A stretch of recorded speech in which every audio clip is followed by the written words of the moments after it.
is the GOAT. It doesn't matter how wonderful the Patriots think that Tom Brady is.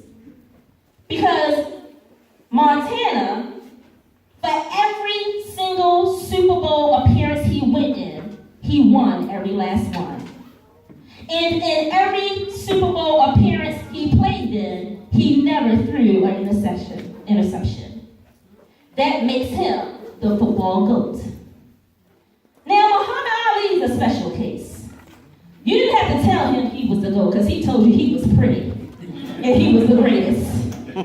But I will say Sports News agreed and named him to be the GOAT because he was the youngest to ever win the heavyweight championship. And even when they thought they were going to crush his dreams and have him locked up because he chose not to fight in the military, 6 years behind bars, he came out and still won again and won the famous fight, the Rumble in the Jungle. That made him the boxing GOAT. Now, I must admit, church, after reading all this information about who these different GOATs are, I had to smile because Tasha, a woman, stepped up on the pages. The one and only woman GOAT, Miss Serena Williams, the GOAT of world tennis. And you know what? I'm not even sure black folk paid attention to tennis before the Williams sisters. But this article said that she's not just the GOAT, gentlemen, but get this. She's the GOAT over every sport, regardless if you are male or female. That's right. A sister girl is the top dog GOAT. And they argue their case because Sports News says she has 4 Olympic gold medals. She has 23 Grand Slam titles. And she ranked #1 across the whole country in the world of tennis for 309 weeks. That is 6 years. She kept the #1 spot. So, Serena, you a bad sister. And you truly are the mama of all GOATs. Now again, don't get mad at me if you disagree. Write to Sports News. Now what I can say about this is that no matter who you believe is the true GOAT, every person carrying that title has obviously done something worthy to recognize. In fact, I would say that every last one of us in here this morning should strive to be a GOAT. Strive to be the greatest of all times in everything you do and how you live your life. On your job, be a GOAT. In the school, children, be a GOAT. In your community and among your friends, be the GOAT. You should always live your life to be the greatest of everything you do. But I'm not here to talk about Serena, Jordan, or Montana. But I'm here to talk about another GOAT. For there's a GOAT that the Sports News didn't capture. There's a GOAT that ESPN never wrote about. And there is a GOAT that the Next Take didn't report on. This GOAT defied every rule there was from the Pharisees. This GOAT defied everything the Sadducees tried to put on him. This GOAT didn't use force or threats, and he was not a bully to make people follow him. In fact, this GOAT had more followers than Beyonce and Kim Kardashian. This GOAT didn't use phony gimmicks. He didn't have to use cheap tricks, but he demonstrated such power that he walked on water. Oh yes, church, I'm talking about the ultimate GOAT. Serena, baby, you are the mama of GOATs, but I'm talking about Big Daddy himself. The Big Daddy GOAT, the GOAT. Church, he's done what no other person has done. He defied all space, time, and eternity. This GOAT not just died, but he died. He was buried. He laid to rest for a couple of days, and then he got up. And he walked out the grave, fully resurrected and alive. There's no one who will ever take this GOAT's title for being the greatest of all time. And this GOAT is so big and bad that when all other GOATs have withered away and passed on to the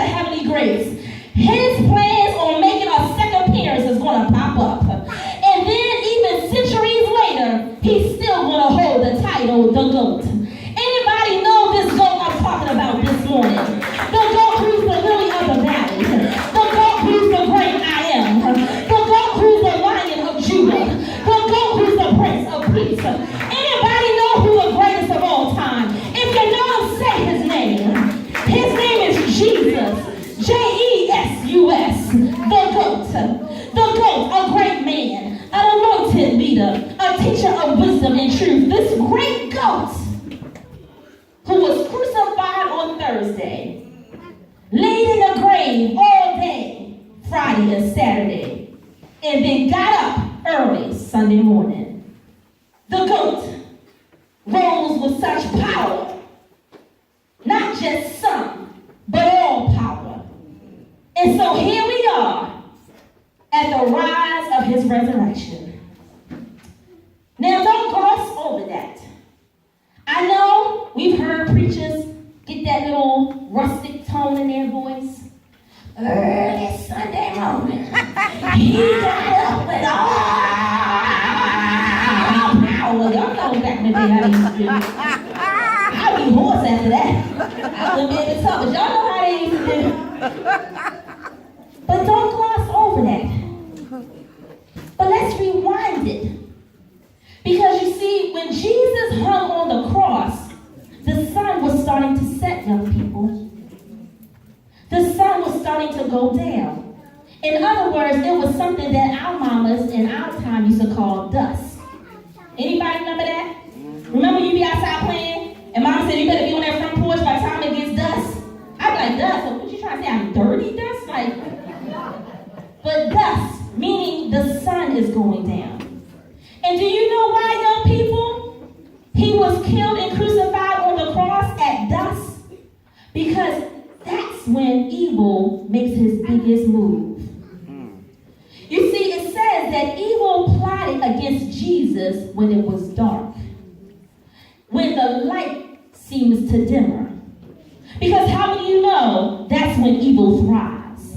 In fact, it was nighttime on that Thursday after the Last Supper that Judas, the traitor, went to go get the guards. Evil was done in the dark.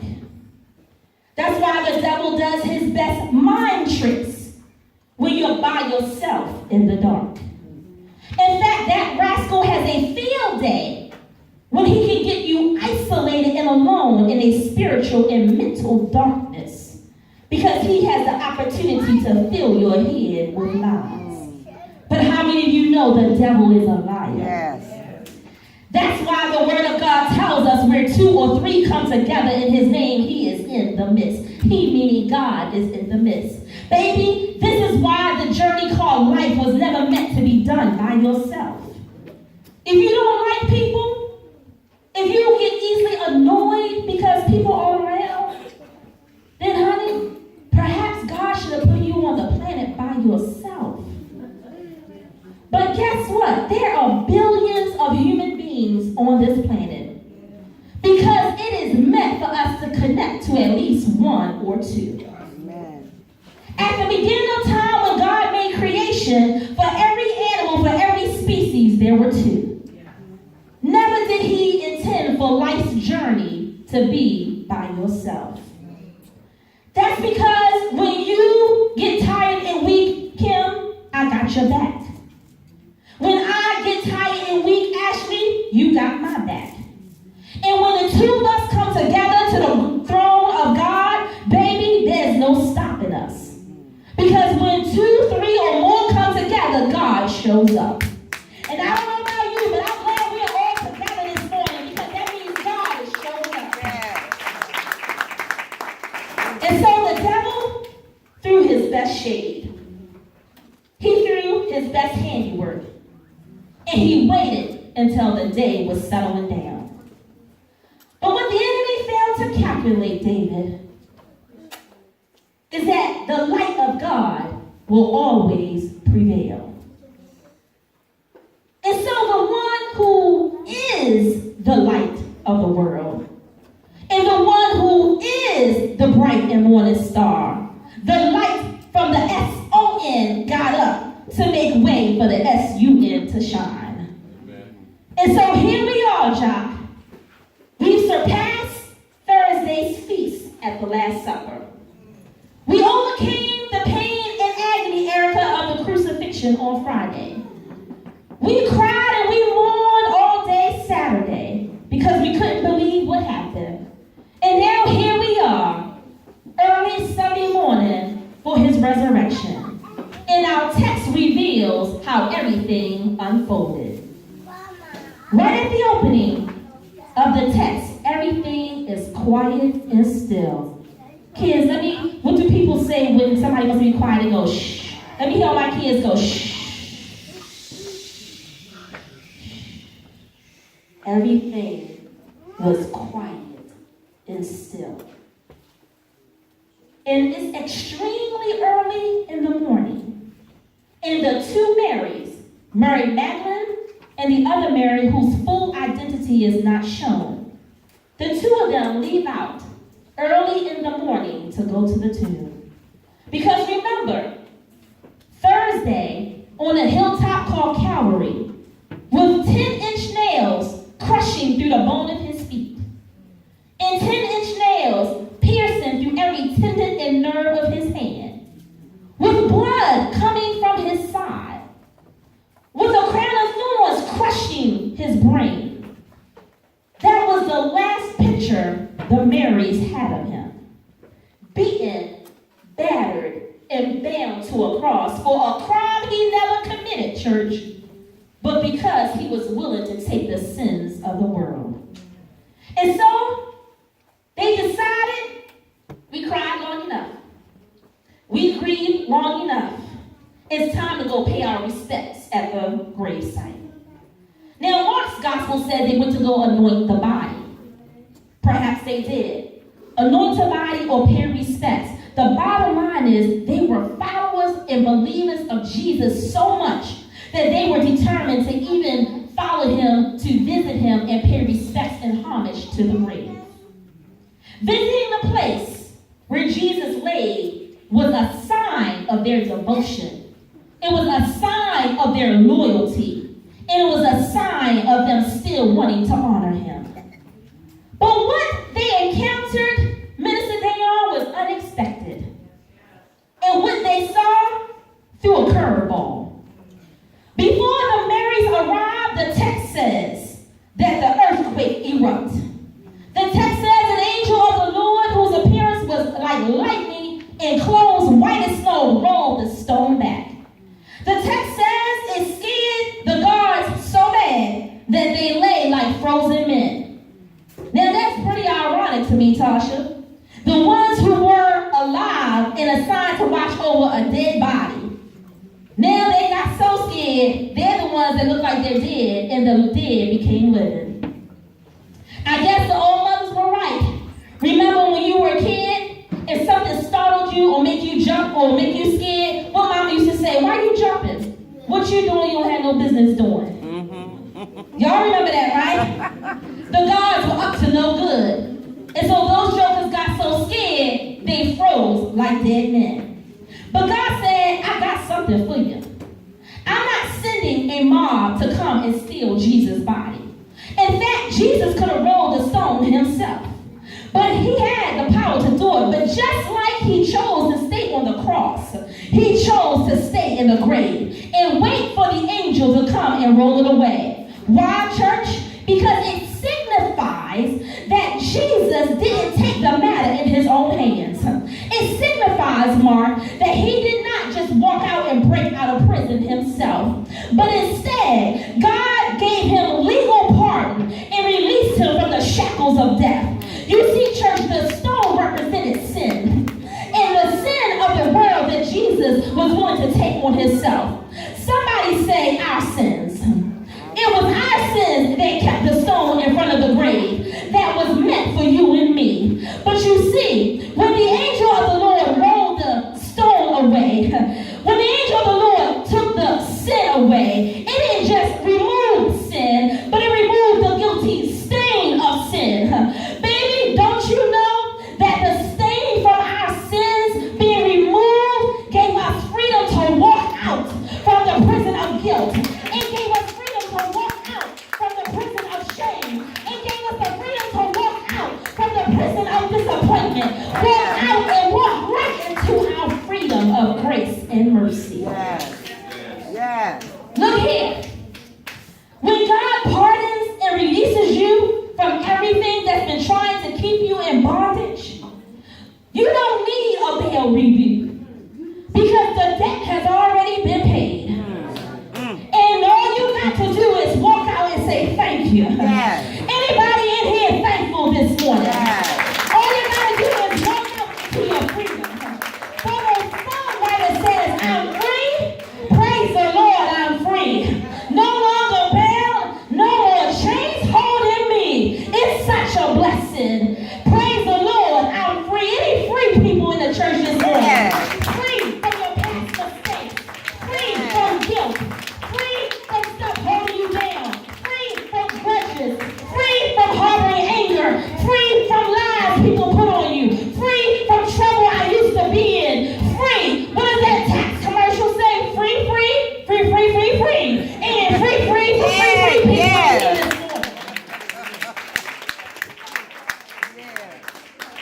Nobody broke him out.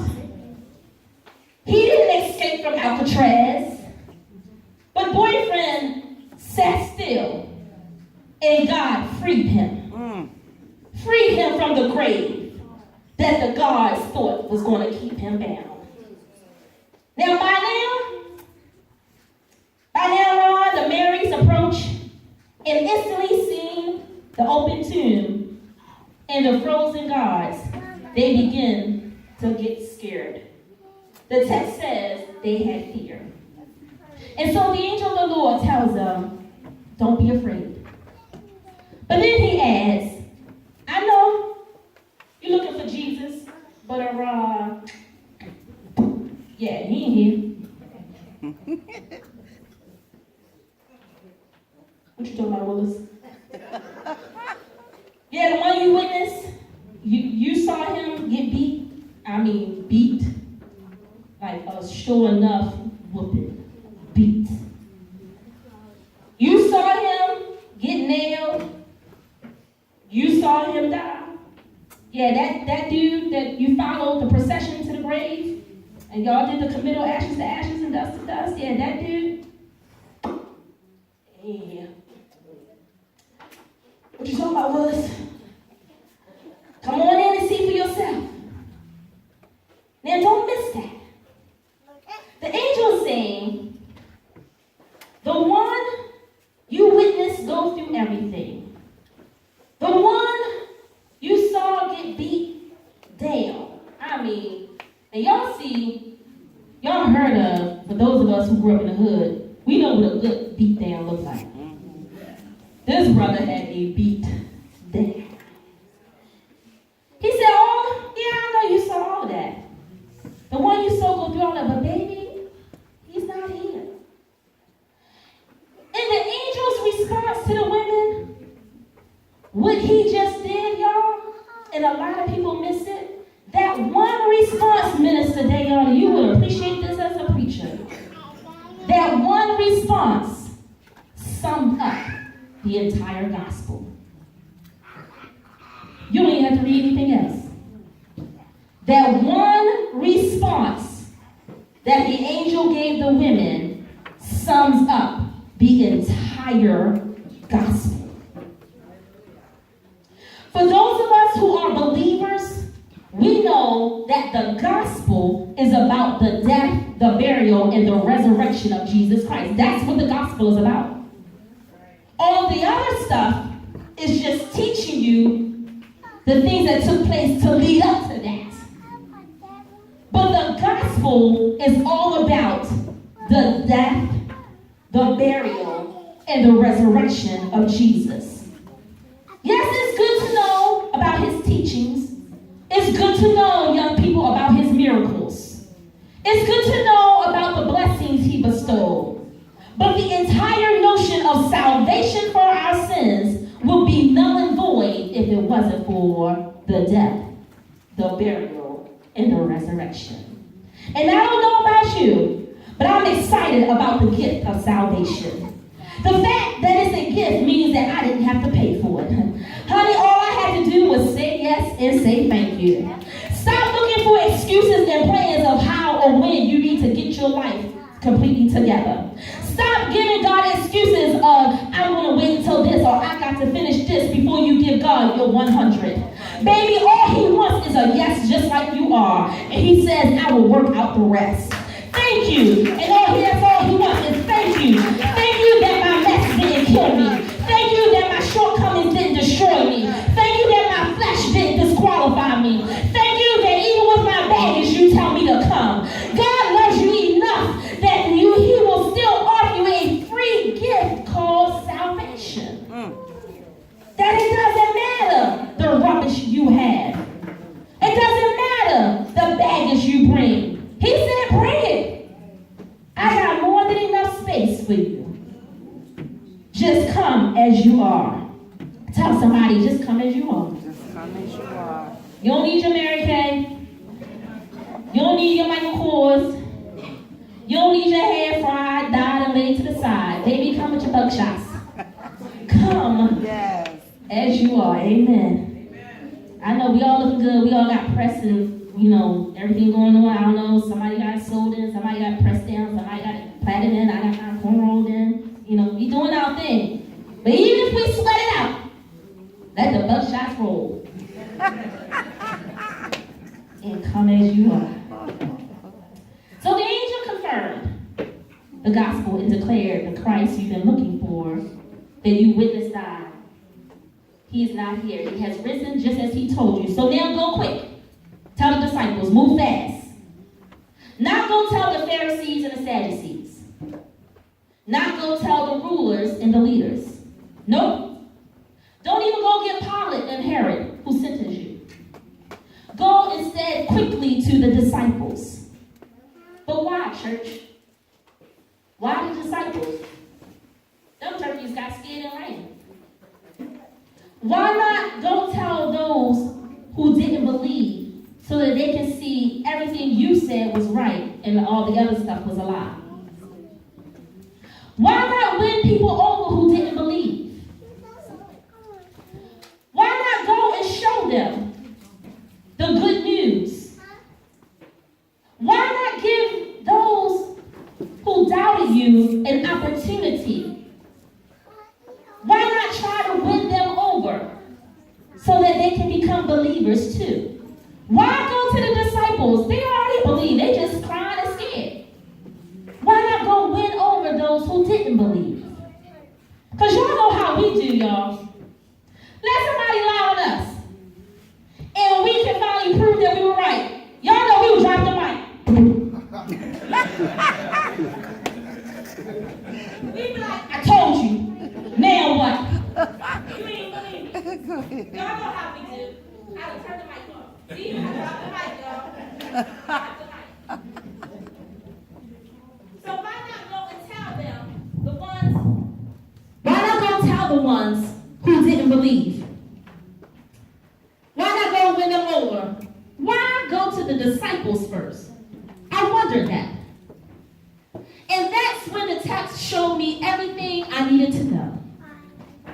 The women being told to go forward and speak this declaration to disciples, first of all, was an honor and a calling. In fact, they were the only ones able to go to the tomb. Did you get that? They were the only ones qualified to go to the tomb. Not because the disciples did not believe, but because they were not in the right place at the right time. Baby, you and I can miss a whole lot of blessings when we're not in the right place at the right time. Yes. What do you mean, preacher? Remember, they got scared, they panicked, so the disciples all split and they went into hiding. The reason that God chose the women, Kim, was because they witnessed his crucifixion. There was no other disciple there except the one that Jesus loved, and he told his mama, that's now your son. But everybody else left. And only those who witnessed me dying can witness me coming back alive. Because if you didn't witness me die, then all you know is by hearsay. So, the initial charge, the initial assignment went to those who could speak from personal experience, which were the women. That's why it's more impactful when you hear somebody give you advice that's been through something. It means more when you can share with me it's going to be okay because you've been through hard times. Don't tell me everything's going to be all right and you've never been laid off. All right. Don't tell me God's going to make a way and you never had to face the embarrassment of an eviction notice on your front door for everybody to see. Yes. Don't tell me God's got your back and you would never have to sit there and watch the tow man turn your truck away.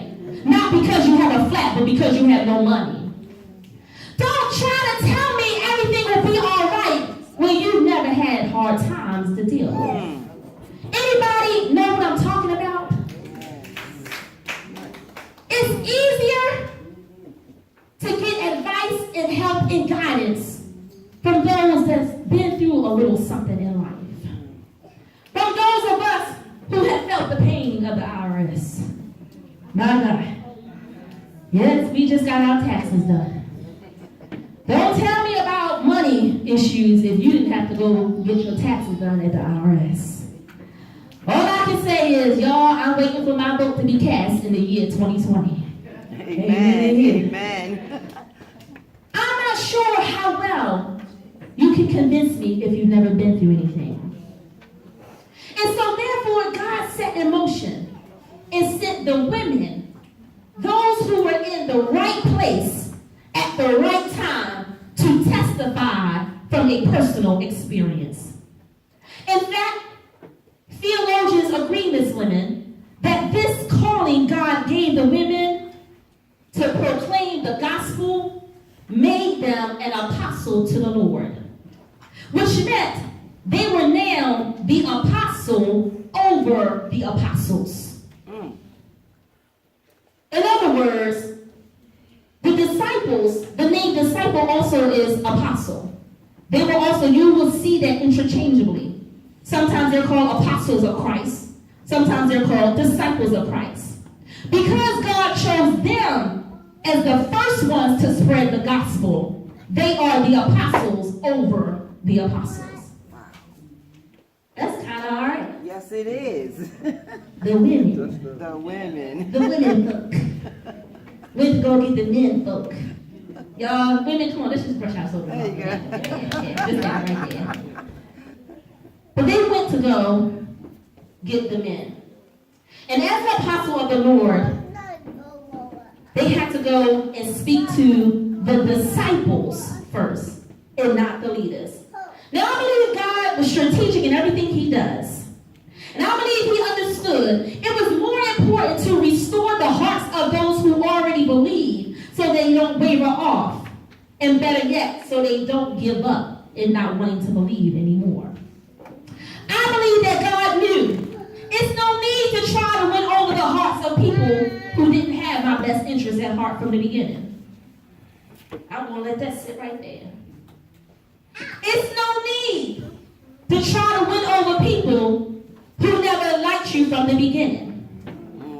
God knew the importance of not trying to win over his enemies.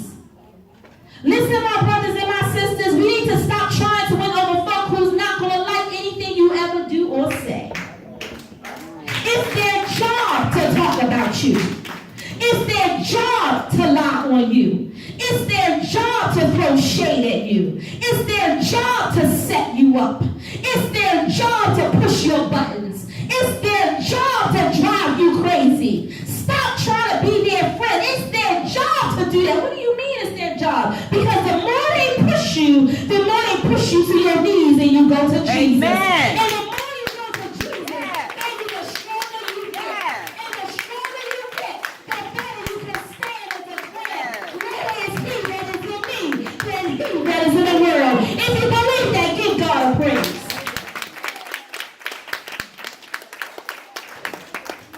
There's nothing worse than watching a believer become so discouraged that they stop believing. Forgetting that life will always have ups and downs, but with God, all things are possible. The trick is to not allow the downs to take you so far down that you forget God still has the power to get you back up. And so, it was imperative for the women to go immediately to the disciples and to help them understand that even after this, you can still get back up. Even after you messed up, even after you fell back, even after you've done wrong, even after you've fallen off, baby, tell somebody, I'm still getting up. I'm still getting up. I'm still getting up. So the women were given the charge to go to the disciples. They spread the word of hope in a moment of sadness. Now, although the women moved forward in the assignment the angel gave them, the text tells us they were fearful and joyed at the same time. They were happy. In fact, the text says joy. But they were also afraid. Fear if they really heard what they thought they heard. Fear if that was really an angel or were they losing their mind. Fear if this was all a trap, David. Fear if the disciples will have them committed because they sound crazy. Fear, Kim, that this was all a cover-up and his body was really stolen. How many of you can admit there were moments that fear got you at least once or twice? At least. The song says joy and pain is like sunshine and rain. I hate to break it to you, church, but the two go hand in hand. You can't have the good without experiencing the bad. And so they're walking feeling joyful, but yet feeling fearful. Is it fixed? Feeling joyful, but yet feeling fearful. Probably feeling like they're having a bipolar complex. In fact, y'all just go with me because you know I got a good imagination. So I can set the scene up for you. They scared, but they happy. Come on, Minister Dayon. We the Marys. We're not going to sing like that, but we the Marys. So they probably walk in, like, girl, did you just see that? You see what happened? Like, what do you mean? Did I see it? I was with you. Of course I saw it. Well, but you see what just happened? Girl, come on, we have to go. You see how bright he look? Looking like a bright light. Girl. And then he told you to go in. Girl, I'm glad you ain't going in. What if you would have closed the store behind you? You know, you got a watch phone nowadays. Girl, come on, let's go. Look, I don't know what's going on, but all I know is, look, we saw the body going in. It ain't there no more. Something going down, and I'm going to go find out what it is, because you know we know. Come on, we're going to go find out. I can see them there.